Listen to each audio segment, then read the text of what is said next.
Muhammad wa ala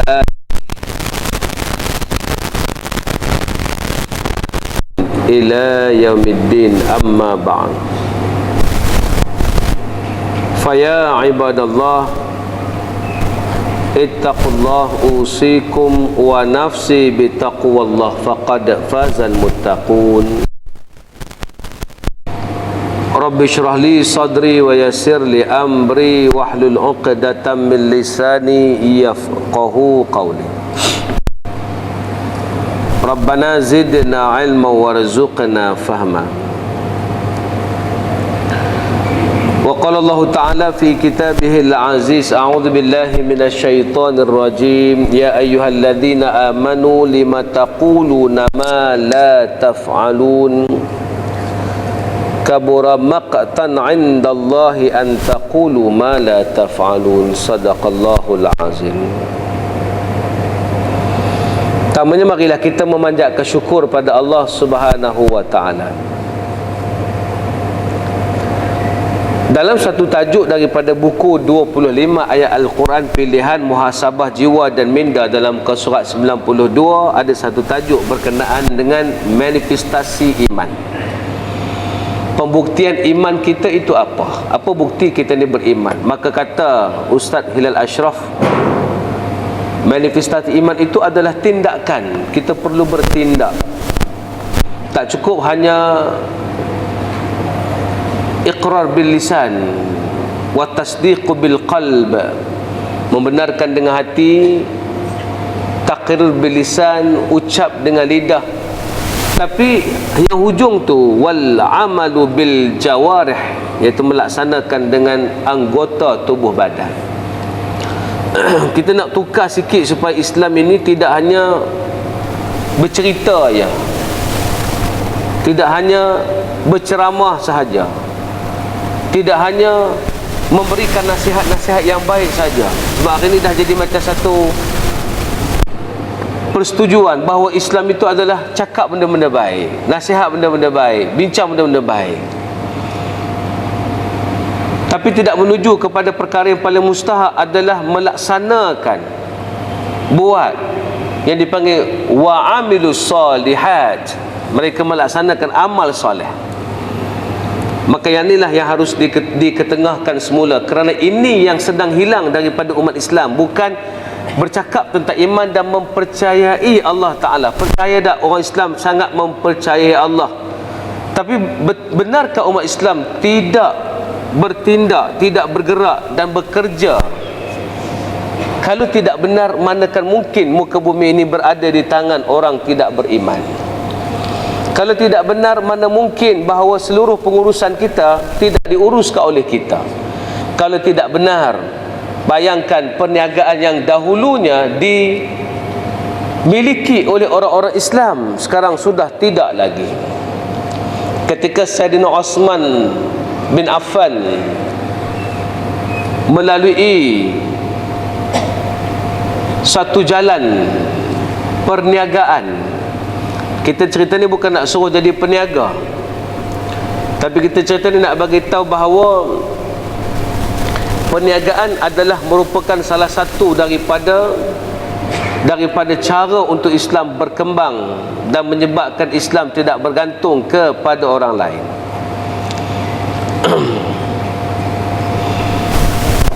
Pernah diceritakan di zaman Abu Bakar As-Siddiq. Masa zaman Abu Bakar As-Siddiq berlakulah satu kemarau, yang menyebabkan kemarau itu orang ramai datang mengadu kepada Sayyidina Abu Bakar As-Siddiq. Apa kata orang ramai bila mereka bertemu dengan Abu Bakar? Ya khalifata Rasulillah, wahai khalifah Rasulullah, inna as-samaa lam tumtir wal ard lam tumbit. Sesungguhnya langit tidak menurunkan hujan, wal arda lan tumbit, bumi tidak mengeluarkan hasil tanam-tanaman, wa qad adrakan nas al halak, manusia hampir binasa kerana perkara ini. Manusia rosak, manusia akan kehausan dan kelaparan. Wahai khalifat Rasulillah, famadha naf'al? Wahai Abu Bakar, kami nak kena buat apa kalau sampai tahap dah macam ni? Kami nak kena buat apa? Maka Abu Bakar menjawab, insarifu fasbiru, insarifu wasbiru, pulanglah kamu dan sabarlah. Fa inni arju alla ya'tiyal masa, aku berharap janganlah sampai petang nanti, melainkan hatta yufarrijallahu alaikum yufarrijallahu lakum, melainkan Allah memberikan jalan keluar pada kamu. Aku doa petang nanti Allah bagi jalan keluar pada kamu. Itu yang Abu Bakar boleh buat. Tapi oleh kerana Islam itu tidak bergerak bersendirian, Abu Bakar mungkin tidak berbisnes setelah dia menjadi khalifah. Dia sibuk menguruskan urusan negara dan tidak cukup kewangan untuk membantu rakyat yang sedang kelaparan. Tetapi para sahabat lain masih sibuk dengan perniagaan, antaranya Osman bin Affan. Tuan-tuan, apakah bisnes Osman bin Affan ni? Osman ni dia berniaga barang-barang keperluan makanan. Apa yang dia meniagakan? Dia meniaga gandum, minyak sapi, zaitun, kurma. Itulah barang-barang dagangan. Barang biasa tapi essential, barang-barang yang diperlukan oleh manusia. Tugasnya adalah membawa barang ni pergi sampai ke Syam untuk didagangkan. Akhir sekali bawa balik keuntungan yang sangat banyak. Mungkin masa itu menggunakan sistem barter, bertukar-tukar. Kemudian guna lagi dirham dan dinar. Maknanya macam-macam yang diperlakukan dan diperdagangkan oleh Sayyidina Osman. Jangan cakap pasal bisnes. Kotlah bila cakap pasal bisnes ni orang kata kami bukan reti bisnes ustaz. Tak, cakap pasal tindakan. Tindakan yang dibuat tidak menyebabkan Islam duduk di bawah. Dia betul-betul meyakini apa yang disebut kerana dia menunjukkan melalui tindakan. Kita masih berkata Allah itu Tuhan, tapi rezeki kita masih bergantung kepada orang. Kita masih kata bahawa Allah Ta'ala tu aku yakin sebagai aku punya Tuan. Allah itu adalah waliyuna, hasbunallah wa ni'mal wakil, wala hawla wala quwwata illa billah. Cakap zikir semua kemas, tapi bila berkaitan dengan soal income, kita masih lagi tak yakin income tu daripada Allah. Kenapa tak yakin? Bukan sebab tidak yakin, sebab tidak ada movement, tindakan yang mengukuhkan keyakinan kita terhadap soal aspek memperbuktikan iman kita dengan tindakan. Tapi Osman tak, dia buktikan. Dia tak boleh takut. Dia berdagang.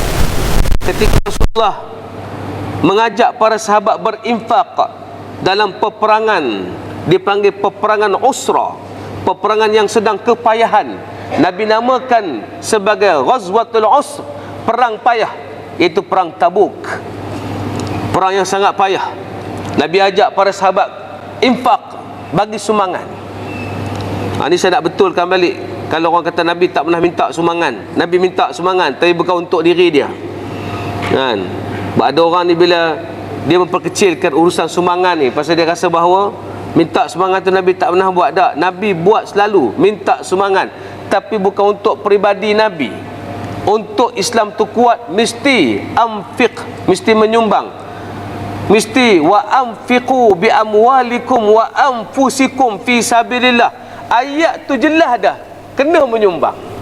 Tapi nak menyumbang macam mana kalau tidak ada? Nak menyumbang macam mana kalau tidak dicari madiyah, kebendaan yang untuk disumbang tadi? Maka Osman buat. Dalam peperangan Tabuk, tuan-tuan, apa terjadi? Bila sampai perang Tabuk, tuan-tuan, maka Saidina Osman memberikan kepada Nabi satu nilai yang sangat hebat. Apa yang diberi oleh Saidina Osman? Dia bagi 950 ekor unta untuk digunakan dalam perang Tabuk. 950 ekor unta, hampir 1000 ekor unta untuk digunakan dalam peperangan Tabuk. Kalau tunggu kutip derma orang ramai seorang RM1 pakai tak jadilah 950 ekor ni tuan-tuan. Maka dia yang bagi 950 ekor. 50 ekor kuda, keluarkan 50 ekor kuda. Tak cukup dekat tu, Sayyidina Osman disebut dalam hadis letak duit 1000 dinar dunia. 1000 dinar berapa harga sekarang tuan-tuan? 1 dinar berapa sekarang? Tuan-tuan tak ada simpan emas kalau dia simpan emas, dia cuba kalkulate tengok. 1000 dinar dia letak dalam badan dia, dia letak dalam baju dia, dia pergi ke rumah Nabi, letak dalam rumah Nabi. Bila Nabi masuk ke rumah Nabi, Nabi tengok ada duit. Nabi tahu tu Osman yang bagi. Maka Nabi keluar bawa duit itu untuk digunakan dalam medan Tabuk. Yang menarik, apa yang Nabi doakan kepada Osman. Setelah 950 ekor unta, 50 ekor kuda dengan 1000 dinar, sampai dalam perang Tabuk. Ketika itulah Nabi berdoa, ma darra Uthman ma amila ba'dal yaum marratain. Disebut dalam hadis, ma darra Uthman Osman tidak akan mudarat selama-lamanya. Osman tidak akan ditimpa kemudaratan setelah ma amila ba'dal hadzal yaum. Setelah dia menyumbang pada hari ini, Osman tak akan mudarat, derita selama-lamanya.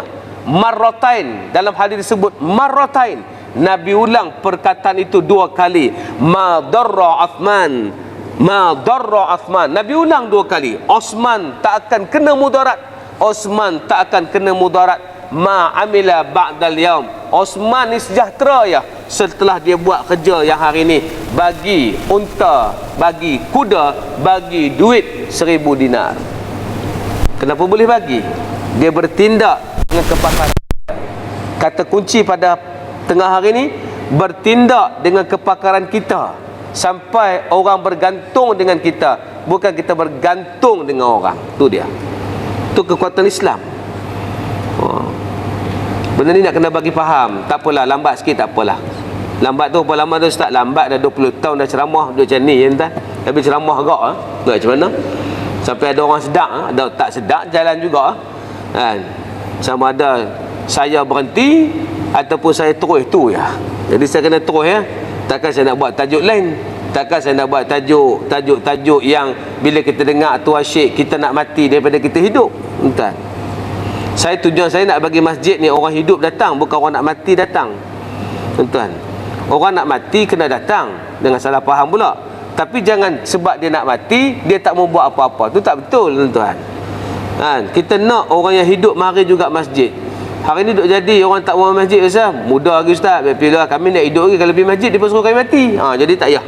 Kami tak mau masjid Tak, saya nak bagi orang hidup. Orang mati juga mari berasa nak terus hidup. Sebab banyak lagi. Tuan-tuan sanggup tinggal dunia ni dengan berdoa, ya Allah, kalau boleh mati kalau aku dengan husnul khatimah. Kita pun mati, dunia sedang caca merba tuan-tuan.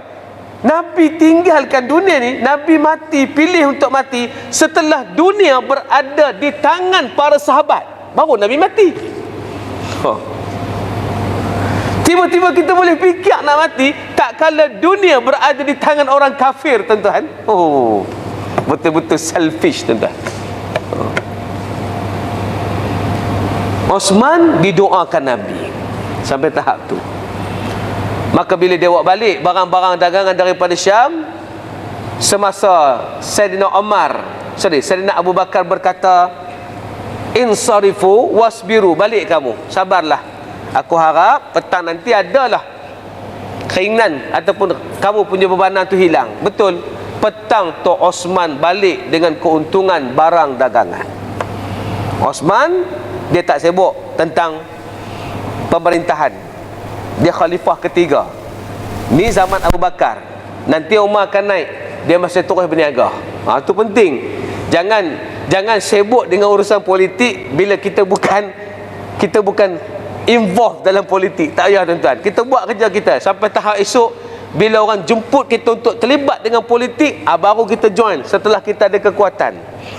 Ni masa tak ada apa-apa duk sibuk dengan politik.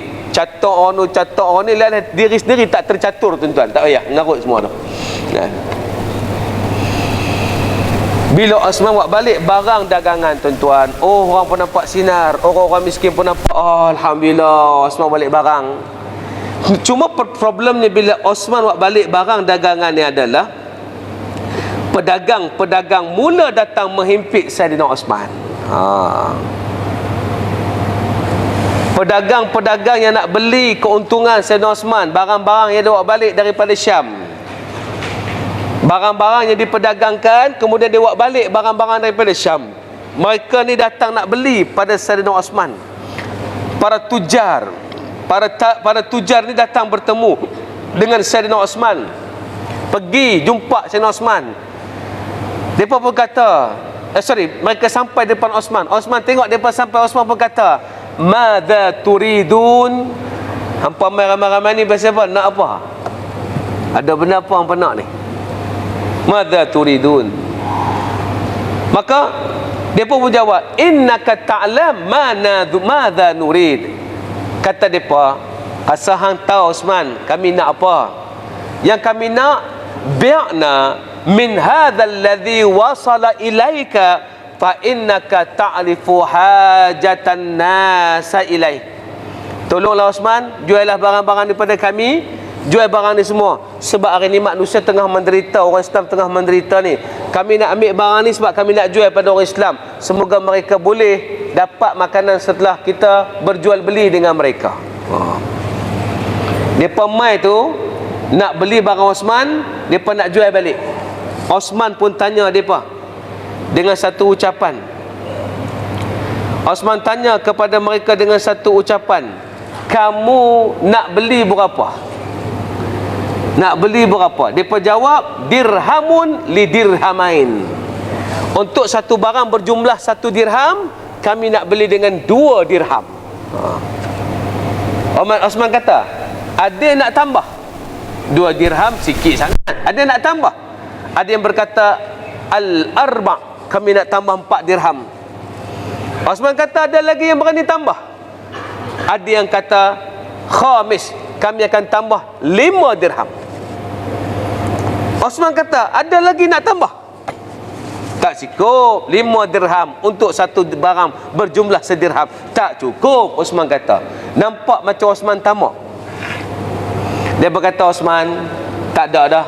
Itulah harga paling shilling kami boleh bagi, hanyalah 5 dirham untuk harga satu barang yang bernilai 1 dirham.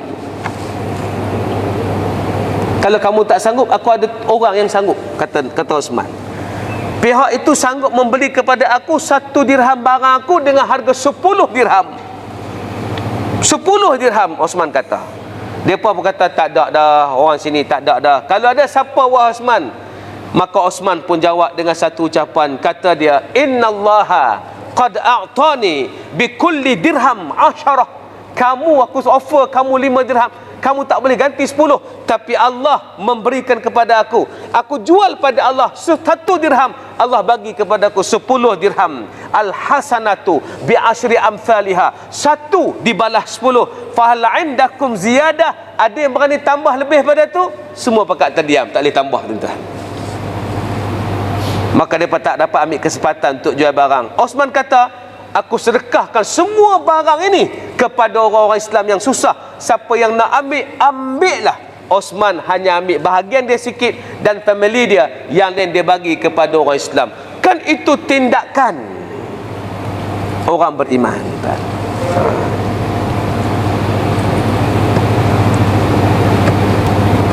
Bila kau nak jadi kita macam tu, tuan-tuan?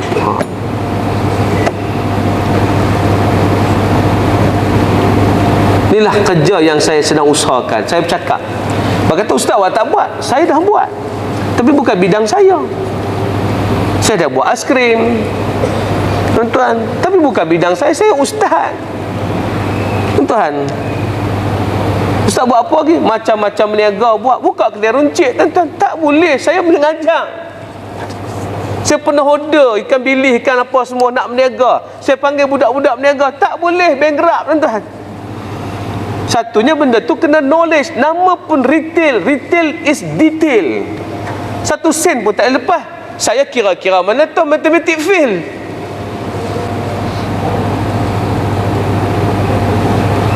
Saya buat berniaga aiskrim tuan-tuan. Try untuk berniaga aiskrim. Tak boleh, pasal bila saya fokus aiskrim, saya tak mengajak. Saya pernah berhenti mengajar setahun kerana nak bagi ruang supaya aiskrim berkembang. Tengah-tengah jalan saya fikir, aku buat apa? Patut kerja ni, kerja orang lain, bukan kerja aku. Kerja pakar-pakar yang memang mengaji bab ni, yang memang reti berniaga. Lepas tu saya bila tengok orang start bisnes, saya seronok. Sebab saya nampak harapan Islam ada di situ.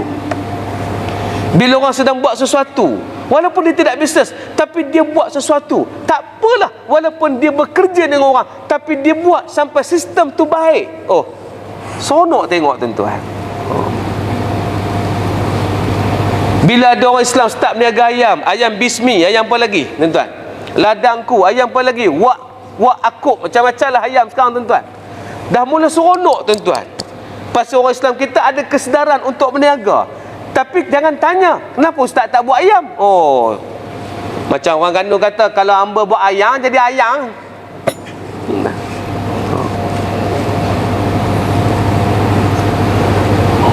Dan saya nampak kalau saya pergi buat benda tu, saya akan tinggalkan benda utama ni.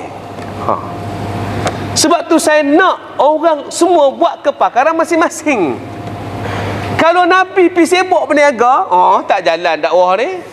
Tapi Nabi seorang peniaga sampai umur 35 tahun. Nabi retire yang berhenti awal sebab fokus Nabi adalah dakwah, tuan-tuan. Ni bukan escapism, alah mentang-mentang dia tak mau berniaga, dia bagi justifikasi macam tu. Tak, tuan-tuan, saya dah buat macam-macam. Aiskrim mati tak? Tak mati. Sebab ada orang yang tolong bawa. Dan kami hari ni alhamdulillah, memang kami ada supply dengan Bubble Bee. Kena sebutlah supaya orang tahu, tuan. Siapa makan aiskrim Bubble Bee, maknanya dia beli aiskrim kami lah. Jauh perjalanan ni tuan-tuan. Tapi saya tak boleh terus full time di situ. Tak menyampai agama saya, tuan-tuan.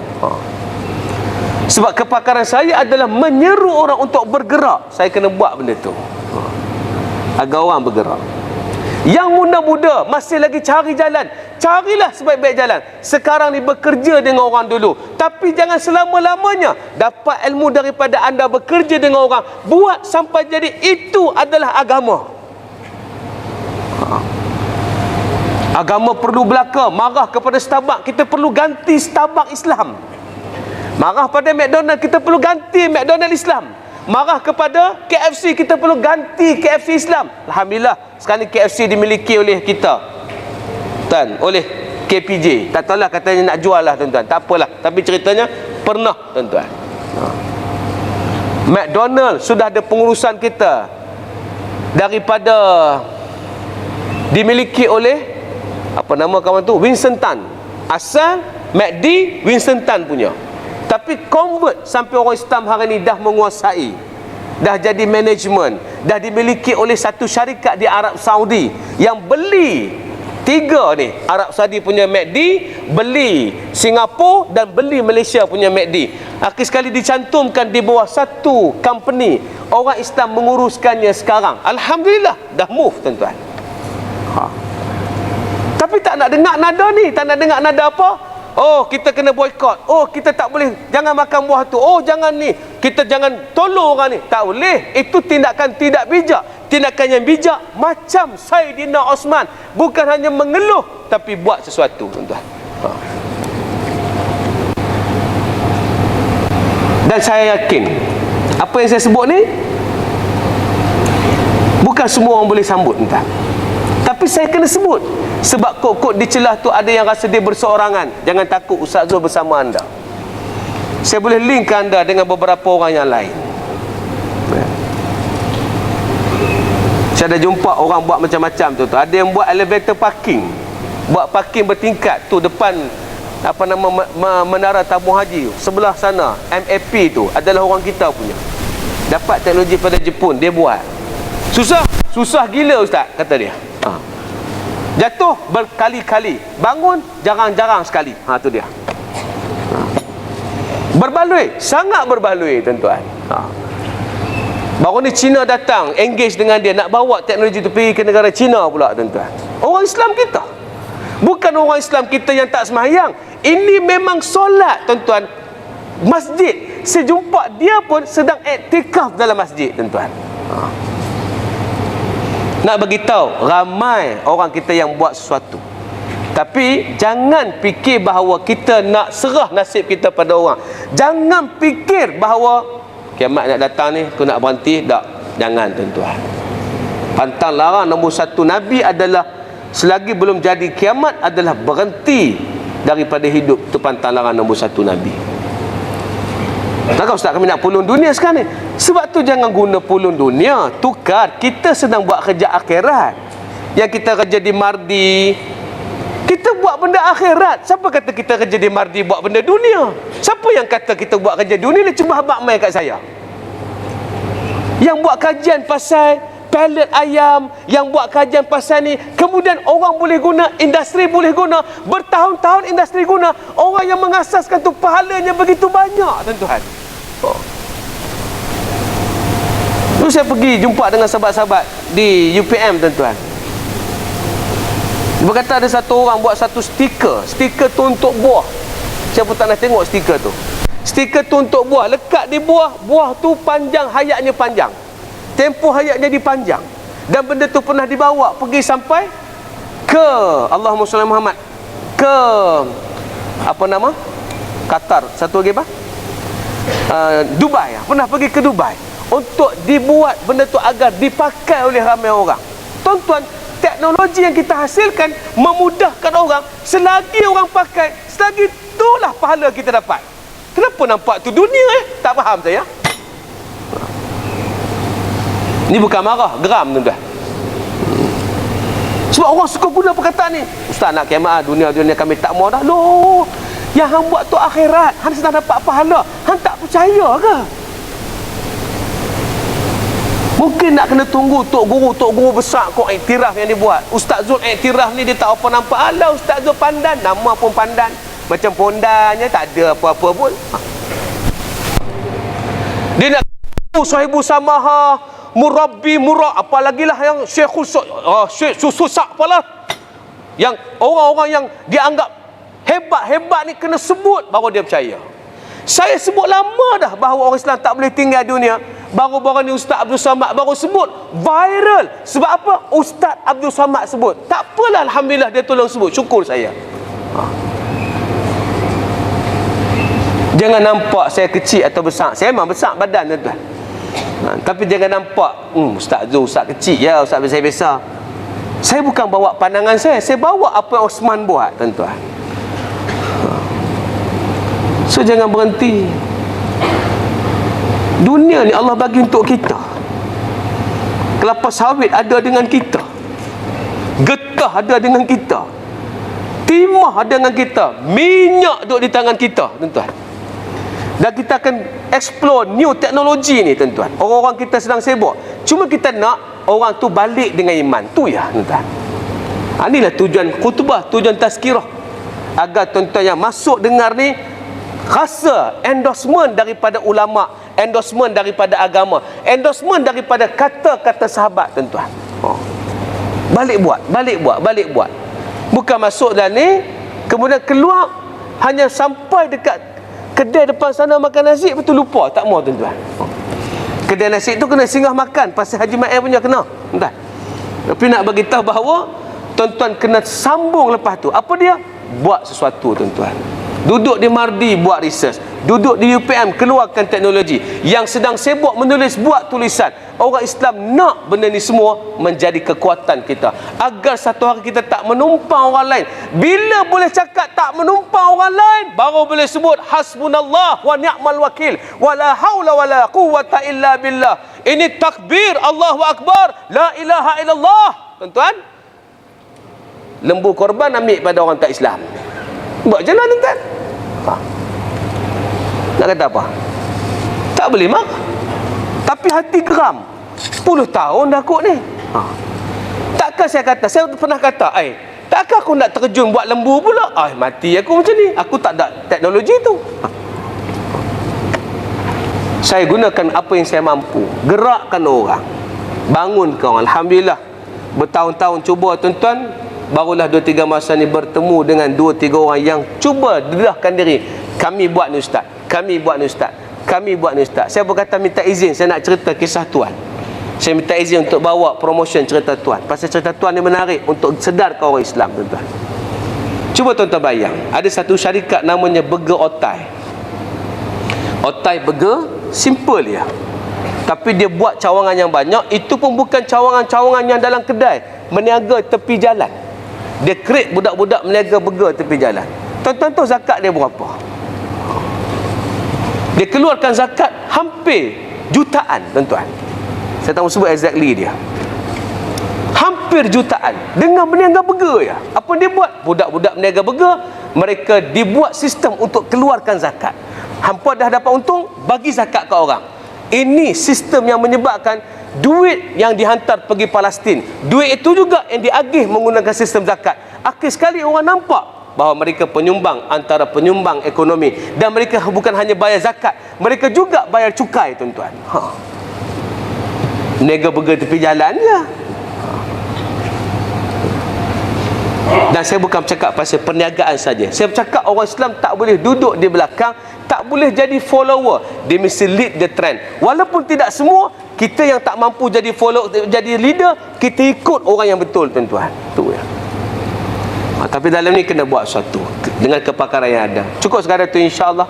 Mudah-mudahan Allah bagi rahmat dan kebaikan sampai masuk waktu lah punya geram tuan-tuan. Cukuplah sekadar tu. Mudah-mudahan tuan-tuan bersama kekalkan istiqamah dengan iman. Dan macam biasa tuan-tuan, di belakang sana ada tabung untuk kami teruskan kerja-kerja baik kami, iaitu Ustaz Pro sudah siap, dan kami nak tambah lagi features yang lain. Dah dapat satu programmer, gaji dia 5,000 tuan-tuan, yang kami kena settlekan gaji dia. Maka duit tuan-tuan ni lah kami bayar pelan-pelan, insya-Allah. Satu hari bila dah jadi, tuan-tuan pula kami akan agih pula zakat kami, insya-Allah. Ada tabung di belakang sana, di depan di sebelah kanan saya, untuk kita lancarkan Ustaz Pro sampai jadi. Assalamualaikum warahmatullahi wabarakatuh.